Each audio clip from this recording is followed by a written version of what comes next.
Assalamualaikum warahmatullahi wabarakatuh. Kami dari kelompok 5 yang beranggotakan saya sendiri, Dina Hadiah, Humairah Dalila, Wakidah Sabila Rahmah, dan Saida Nisa Al-Mu'minin. Di sini kami akan memaparkan materi yaitu yang berjudul problematika sistem zonasi. Baik, langsung saja saya akan memaparkan materi tentang problem sistem zonasi, yaitu beberapa permasalahan sistem zonasi PPDB, meliputi minimnya sosialisasi, kurangnya kesiapan pemerintah daerah dalam penentuan zona sekolah, masih beragamnya pemahaman pemerintah daerah dan masyarakat tentang zonasi PPDB, serta masih kuatnya dikotomi sekolah unggulan dan non-unggulan.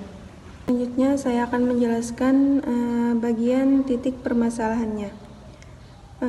Komisioner Komisi Pelindungan Anak Indonesia atau KPAI bidang pendidikan Retno Listiarti mengatakan dari hasil analisis KPAI bidang pendidikan atas proses penerimaan peserta didik baru di sekolah negeri dengan sistem zonasi selama 2 tahun terakhir. Terdapat 9 permasalahan utama yang memengaruhi penerapan PPDB di sistem zonasi. Akibatnya, proses PPDB justru menyulitkan atau membingungkan orang tua siswa. Permasalahannya yaitu yang pertama, penyebaran sekolah negeri yang tidak merata di tiap kecamatan dan kelurahan. Sementara banyak daerah yang pembagian zonasi pada awalnya didasarkan pada wilayah administrasi kecamatan. Lalu yang kedua, ada calon siswa yang tidak terakomodasi karena tidak bisa mendaftar sekolah manapun. Sementara ada sekolah yang kekurangan siswa karena letaknya jauh dari pemukiman penduduk. Lalu yang ketiga, orang tua mengantri hingga menginap di sekolah. Padahal kebijakan PPDB, zonasi, dan sistem online memastikan bahwa siswa di zonasi terdekat dengan sekolah pasti diterima. Jadi meski mendapatkan nomor antrian nomor 1, namun jika domisili tempat tinggal jauh dari sekolah, maka peluangnya sangat kecil untuk diterima. Lalu yang keempat, permasalahan yaitu minimnya sosialisasi sistem PPDB ke para calon peserta didik dan orang tuanya, sehingga menimbulkan kebingungan. Faktor pendorong permasalahan ini atau permasalahan sistem zonasi ini adalah 1.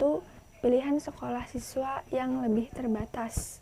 Karena dengan diberlakukannya sistem zonasi, pilihan sekolah hanya terbatas pada sekolah-sekolah yang ada dalam jarak tertentu yang dekat dengan rumah siswa. Kemudian yang nomor 2, membuat siswa tidak semangat belajar untuk bisa diterima di sekolah yang ia inginkan karena kecerdasannya tidak terlalu menjadi faktor penentu untuk mereka diterima. Yang ketiga, ruang lingkup yang terbatas. Dengan sistem zonasi ini, siswa kemungkinan hanya bergaul atau berteman dengan teman-teman yang ada di sekitar rumah mereka juga. Tidak ada interaksi dengan siswa luar daerah. 4. Sistem yang masih mudah dimanipulasi karena ada beberapa oknum yang masih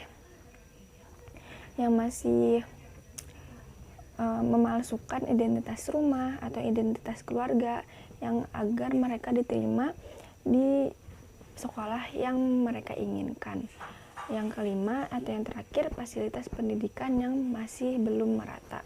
Di sini sangat disayangkan kepada siswa yang memiliki kepintaran yang lebih, tetapi mereka diterima di sekolah yang dekat dengan rumah mereka, namun fasilitasnya masih kurang lengkap sehingga mereka kurang memiliki fasilitas atau kurang berikan dorongan akan hal itu. Zonasi PPDB hadir sebagai solusi yang ditawarkan oleh pemerintah yang memiliki tujuan untuk mendorong peningkatan akses layanan pendidikan. Guru dan peserta didik bersemangat untuk berprestasi. Tidak ada jual beli kursi dan pemungutan liar, dan menghilangkan klaster favorit dan non-terfavorit. Penjabaran hal tersebut sudah diatur secara teknis oleh Kementerian Pendidikan dan Kebudayaan RI dalam Permendikbud nomor 20 tahun 2019, perubahan terhadap aturan Permendikbud nomor 51 tahun 2018 tentang PPDB pada TK, SD, SMP, SMA, dan SMK. Nah, makanya itu kenapa pentingnya diberlakukannya sistem zonasi itu. Yang pertama, orang tua lebih mudah dalam menempuh jarak ke sekolah anak yang tidak menjadikan terlalu memakan banyak biaya. Yang kedua, anak juga bisa ke sekolah tanpa harus memakan banyak waktu karena keterbatasan dalam fasilitas kendaraan. Yang ketiga, meratanya anak-anak di tiap-tiap sekolah yang tidak mendominasi suatu pendidikan sehingga tidak terciptanya perbedaan dari segi pendidikan atau kesenjangan sosial pendidikan. Yang keempat, yakni pemerataan pendidikan dan menghilangkan pandangan dari masyarakat terhadap adanya sekolah terfavorit. Dan yang kelima, terselenggaranya pendidikan yang bermutu bagi setiap warga negara tanpa diskriminasi. Baik, menurut saya kesimpulan untuk masalah ini yaitu yang pertama, minimnya sosialisasi kepada calon peserta didik dan orang tua sehingga menimbulkan kesalahpahaman dan kebingungan. Yang kedua, kuota perzonasi yang sering menjadi pertanyaan masyarakat. Yang ketiga, penentuan jarak atau ruang lingkup zonasi. Yang terakhir, itu adalah masalah sekolah yang menerima akreditasi kurang baik. Adapun faktor pendorong dari permasalahan ini yaitu yang pertama, pilihan sekolah siswa yang lebih terbatas. Kedua, kurangnya sosialisasi dari pemerintah. Dan yang terakhir, yaitu sistem zonasi ini masih bisa dimanipulasi oleh oknum-oknum seperti siswanya sendiri yang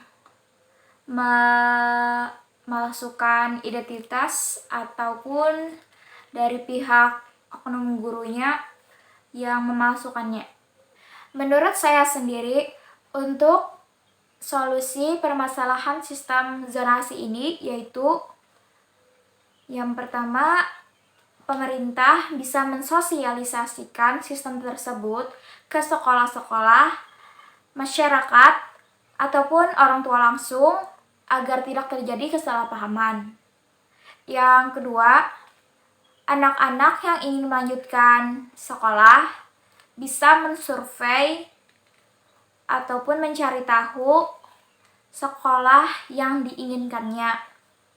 Dan yang terakhir, anak-anak bisa menjelaskan sistem pemerintah yang memiliki berbagai jalur masuk ketika ingin mendaftar sekolah agar orang tua dapat paham dan mengerti.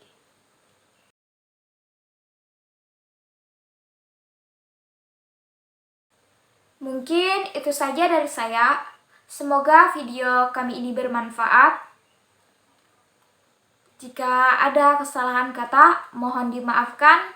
Wabillahi taufiq wal hidayah. Wassalamualaikum warahmatullahi wabarakatuh. Terima kasih.